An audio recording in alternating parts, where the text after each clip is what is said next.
जय हिंद दोस्तों। RP target education के यूट्यूब चैनल में आप सभी का स्वागत है। आज हम लोग देखेंगे डीएड एचआई फर्स्ट ईयर के पेपर नंबर 6 को। दोस्तों पेपर नंबर 6 के अंतर्गत जो वीडियो हम देखेंगे वीडियो नंबर 9 होगा और यूनिट नंबर भी आपका 9 होगा। दोस्तों यूनिट नंबर 9 के अंतर्गत आपको पढ़ना है, कौन सा टॉपिक पढ़ना है, तो ये है आपका भाषा पाठ्य पुस्तक। यानी भाषा जो होती है या जो भी आपके सब्जेक्ट हैं उसके पाठ्य पुस्तक के बारे में आपको पढ़ना है कि पाठ्य पुस्तक कैसा होना चाहिए। दोस्तों इसके अंतर्गत जो इम्पोर्टेंट चीज़ है जो आपके एग्ज़ाम में आने वाले हैं उसी पॉइंट को हम देख करके क्लियर करेंगे। तो आइए सबसे पहले हम लोग देख लेते हैं कि भाषा पाठ्य पुस्तक का एक छोटा सा परिचय देख लेते हैं। परिचय देख लेने के बाद जो इम्पोर्टेंट चीज़ होगा उसी को हम लोग पढ़ेंगे। आइए रेमंड का कथन है पिछले समय में छात्र रेमंड है, ये ड है, ठीक है, आप लोग ध्यान दीजिएगा। रेमंड का कथन पिछले समय में छात्र अपने पाठ को याद करते थे और शिक्षक को सुनाते थे। आज शिक्षक पाठ को याद करता है और छात्रों को सुनाता है। इसका मुख्य कारण यह है कि पाठ्य पुस्तकों का स्थान मौखिक पाठों ने ले लिया है। अतः कुछ व्यक्तियों की यह धारणा बन गई है कि आज के शिक्षण में पाठ्य पुस्तकों का कोई स्थान नहीं है। यह धारणा निराधार है क्योंकि पाठ्य पुस्तकों का प्रयोग दिन प्रतिदिन बढ़ता चला जा रहा है। रिस्क ने लिखा है, आधुनिक पाठ्यपुस्तक शैक्षिक संपत्ति है जिसका आज के कक्ष में महत्वपूर्ण स्थान है। पाठ्य पुस्तक का विभिन्न प्रकार से प्रभावशाली प्रयोग किया जा सकता है। ये दोस्तों जो पाठ्य पुस्तक है इसके बारे में कुछ कथन है। इसके बारे में कुछ ये भी कथन है दोस्तों कि पहले क्या था कि पहले बच्चों को याद करना पड़ता था, पढ़ना पड़ता था, लेकिन आज के युग में क्या हो रहा है कि टीचर याद करता है और क्लास में लेक्चर देता है और बच्चे उसको सुनते हैं, समझते हैं। अब देखेंगे कि पाठ्य पुस्तकों की आवश्यकता क्यों पड़ी, लाभ एवं महत्व। ये 3 पॉइंट है। आप देखेंगे कि पाठ्य पुस्तक की आवश्यकता, ये चाहे तो आप अपने से लिख सकते हैं। यानी जो बुक है आप खुद सोचिए कि जो बच्चों को बुक दिया जाता है उसकी आवश्यकता क्यों होती है, उसका लाभ क्या है और उसका महत्व क्या है। तो आइए देख लेते हैं, लेकिन आप अपने से चाहें तो कुछ पॉइंट ये लिख लेंगे। यहाँ पर बहुत सारे पॉइंट होंगे लेकिन हम कुछ पॉइंट आपको बता करके आगे बढ़ेंगे, ठीक है। पाठ्य पुस्तकें छात्रों को पाठ दोहराने और गृह कार्य करने में सहायता देती है, ठीक है। आप लोग इस बात को ध्यान दीजिएगा। आप अपने घर के बच्चे को देखिए और बच्चे के बैग में जो बुक रखा हुआ है उसको देख करके ये पॉइंट देखिए, आपको याद हो जाएगा कि पाठ्य पुस्तक की आवश्यकता क्यों पड़ती है, लाभ क्या है, महत्व क्या है। वे छात्रों को अनेक नई महत्वपूर्ण सूचनाएं एकत्रित करके एक ही स्थान में देती है। वे छात्रों को थोड़े समय में अधिक बातों की जानकारी प्रदान करती है। वे छात्रों को लिखे हुए तथ्यों और विचारों को समझाने की शक्ति देती है। वे छात्रों को विभिन्न लेखकों के दृष्टिकोण की तुलना करने का अवसर देकर अपना निष्कर्ष निकालने में सहायता देती है। वे मौन अध्ययन और स्वाध्याय को प्रोत्साहित करके छात्रों में बड़े होकर पढ़ने की आदत डालती है। वे देश और समाज की आवश्यकता को ध्यान में रखकर लिखी जाने के कारण छात्रों को नवीनतम ज्ञान प्रदान करती है। वे पाठ्यक्रम के अनुसार लिखी जाने के कारण अध्यापक को अपने शिक्षण योजना बनाने में सुगमता प्रदान करती है। वे शिक्षण के वर्ष भर में कार्य और विषय सामग्री को निर्धारित करती है। इस तरीके से ये देखेंगे, आप लोग चाहें तो रोक करके पढ़ लीजिएगा, हम ये कर ले रहे हैं, बहुत सारे हैं, ठीक है, ये आपके। अब आइए पाठ्य पुस्तकों के दोष या हानि, यानी जो पाठ्य पुस्तक है उसके कुछ दोष हैं। आइए 5 केवल हम पढ़ लेते हैं, उसके बाद आपको दिखा दे रहे हैं। पाठ्य पुस्तक शिक्षा के लचीलेपन और व्यापकता का अंत करके उसको कठोर और संकीर्ण बनाती है। व्यवहारिक ज्ञान की अपेक्षा सैद्धांतिक ज्ञान पर अधिक बल देती है, अतः वे छात्रों का जीवन से संबंध स्थापित नहीं करती है। फलस्वरूप व्यवहारिक जीवन में प्रवेश करने पर वे सामाजिक समस्याओं का समाधान और सामाजिक परिस्थितियों से अनुकूलन करने में असफल होती है, ठीक है। ये आपके सामने है, आप हम ये कर दे रहे हैं, आप स्क्रीनशॉट ले करके अगर बाई चांस आपको पढ़ना होगा तो पढ़ लीजिएगा कि इसके हानि क्या है, ठीक है।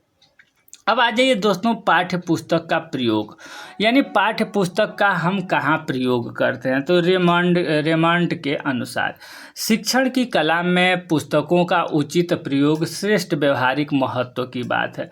पाठ्य पुस्तकों का उचित प्रयोग क्या है और शिक्षण में उसका क्या स्थान है, इन बातों का प्रकाश डाला जाए तो देखा जाए कि निम्न जो प्राथमिक स्तर की कक्षाएं हैं उसमें प्रयोग किया जाता है पाठ्य पुस्तक की। उच्च प्राथमिक व मिडिल कक्षाएं में अपना प्रयोग किया जाता है। उच्च कक्षाएं में विभिन्न विषयों की पाठ्य पुस्तकें, शिक्षण का उपकरण, शिक्षा के उद्देश्यों का योग, पाठ्य पुस्तक का स्थान। क्रू एंड क्रूक ने लिखा है कुछ, ये आप लोग देख लेंगे। न तो केवल पाठ्य पुस्तक और न केवल अध्यापक शिक्षा का सर्वोच्चतम साधन है। यदि तरुण व्यक्तियों को अपने उत्तरदायित्व को वहन के लिए प्रशिक्षित दिया जाना है तो भली भांति चुनी हुई पाठ्य पुस्तक और भली भांति प्रशिक्षण अध्यापक के संयोग की आवश्यकता होती है।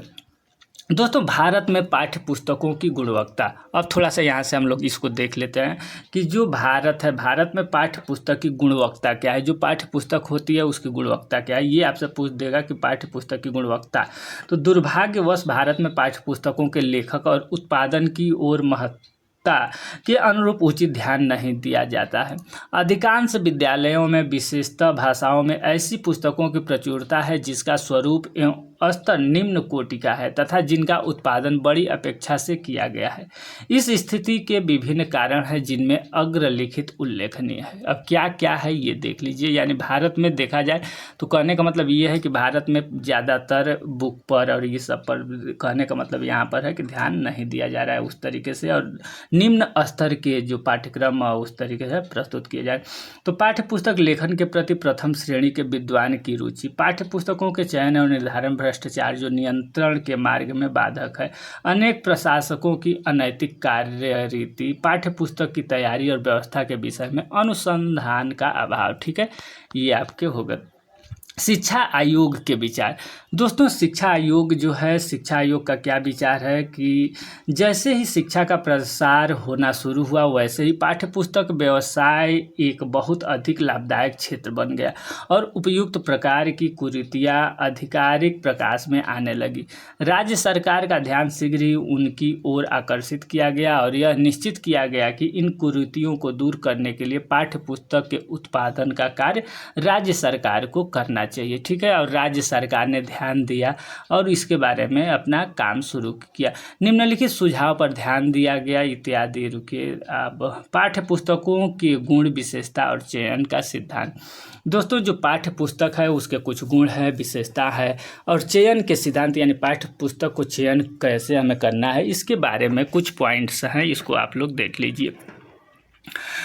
यहाँ पर है कि लेडन का कथन है कि अच्छी पाठ्य पुस्तक आवश्यक है उस पर उसका चयन बुद्धिमत्ता से किया जाना चाहिए। पाठ्य पुस्तक का बुद्धिमानी से तभी चयन किया जा सकता है जब उनके निम्नलिखित गुणों के प्रति ध्यान दिया जाए और इन गुणों के आधार पर उसका चयन सिद्धांतों का निर्माण किया जाए। उचित विषय सामग्री, यानी जो पाठ्यक्रम का हमें चयन, पाठ्य पुस्तक का चयन करना है उसमें पहला पॉइंट है उचित विषय सामग्री, यानी जो उचित विषय सामग्री है उसमें देखा जाए, पढ़ा जाए अच्छी तरीके से। भाषा व शब्दावली, जो आपका बुक है उसमें भाषा व शब्दावली को ध्यान में रखा जाए, पढ़ा जाए, समझा जाए, उसके बाद बुक को क्रय किया जाए।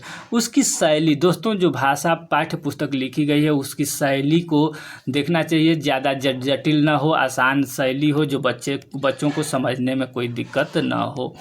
नेक्स्ट है अभ्यास के लिए प्रश्न पत्र। दोस्तों जो पाठ्य पुस्तक है उसमें लास्ट में ये देखना चाहिए कि बच्चों को अभ्यास करने के लिए प्रश्न पत्र दिया गया हो। नेक्स्ट है निर्देशन का मतलब होता है दोस्तों प्रत्येक पाठ्य पुस्तक के विषय वस्तु, पाठ्य विषय से संबंधित और उसको स्पष्ट करने के लिए चित्र, रेखाचित्र, मानचित्र आदि होना चाहिए। निम्न कक्षाओं की पाठ्य पुस्तकों में लगभग पूरे या आधे पृष्ठ पे चित्र होने चाहिए। उच्च कक्षाओं के लिए ये चित्र चौथाई पृष्ठ से अधिक नहीं होना चाहिए। ठीक है, ये निर्देशन है। छपाई, दोस्तों छपाई बुक की जो छपाई है, छपाई के लिए काली, गहरी और चमकदार स्याही का प्रयोग किया जाना चाहिए। विभिन्न कक्षाओं के पाठ्य पुस्तकों में टाइप का आकार विभिन्न होना चाहिए। यह आकार प्राथमिक, मिडिल और उच्च कक्षाओं के लिए क्रमशः 24 पॉइंट, 18 पॉइंट, 16 पॉइंट होना चाहिए। कहने का मतलब है कि जो बुक की छपाई है वो अगर प्राइमरी लेवल पर पढ़ा रहे हैं, यहाँ पर देखेंगे यह आकार प्राथमिक लेवल के लिए 24 पॉइंट पर होना चाहिए, मिडिल के लिए 18 पॉइंट पर, उच्च कक्षाओं के लिए 16 पॉइंट पर होना चाहिए। छपी हुई पंक्तियों की एक दूसरे से पर्याप्त दूरी होनी चाहिए और पंक्तियों की लंबाई कक्षा के अनुसार 3 से 4 से 12 इंच तक की होनी चाहिए। हर पृष्ठ के चारों ओर पर्याप्त स्थान या मार्जिन होना चाहिए। कागज़, दोस्तों कागज़ कैसा होना चाहिए? तो कागज़ सफ़ेद, मोटा और चिकना होना चाहिए। कागज़ चमकदार होना चाहिए। कागज़ अच्छा हो, खुरदुरे कागज़ पर स्याही ठीक नहीं जमती है और पतले कागज़ में शब्द आर पार दिखाई देता है, अतः ऐसे कागज़ों का प्रयोग नहीं करना चाहिए।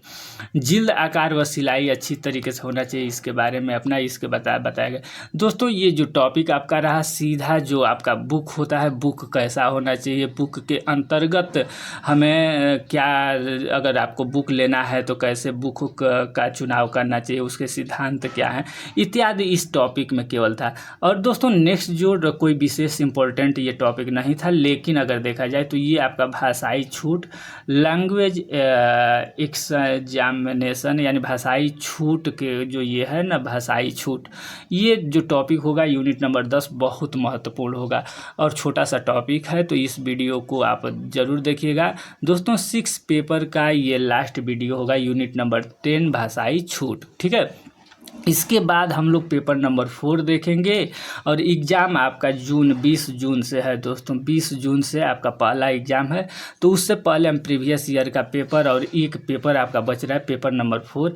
इसके पहले हम लोग पेपर नंबर 1, 2, 3, 5, 6 ये सब पेपर कंप्लीट कर लिए हैं। आप नहीं देख पाए हैं तो आरपी टारगेट एजुकेशन के यूट्यूब चैनल पर जाएंगे और वहाँ पर प्ले लिस्ट में जाएंगे तो वहाँ पर लिखा हुआ है सर डीएड, वहाँ डीएड लिखा हुआ है, एचआई लिखा हुआ है, पेपर नंबर 1, इस वहाँ पर प्ले लिस्ट मिल जाएगा और पेपर 1 के सारे प्रीवियस ईयर के क्वेश्चन, टॉपिक वाइज वीडियो और आपको देखा जाए तो सिलेबस वहाँ पर मिल जाएगा। तो आप नहीं देख पाए हैं तो आप प्ले लिस्ट पर जाएँ, सारे पेपर देख लें, आप अपनी तैयारी अच्छी तरीके से कर लें ताकि एग्ज़ाम में आप अच्छे नंबर पाएँ। दोस्तों ये जानकारी, ये वीडियो अगर आपको अच्छी लग रही है तो चैनल को सब्सक्राइब करके बेल आइकन को दबा लेंगे और वीडियो को लास्ट में लाइक ज़रूर कर दिया करेंगे। धन्यवाद।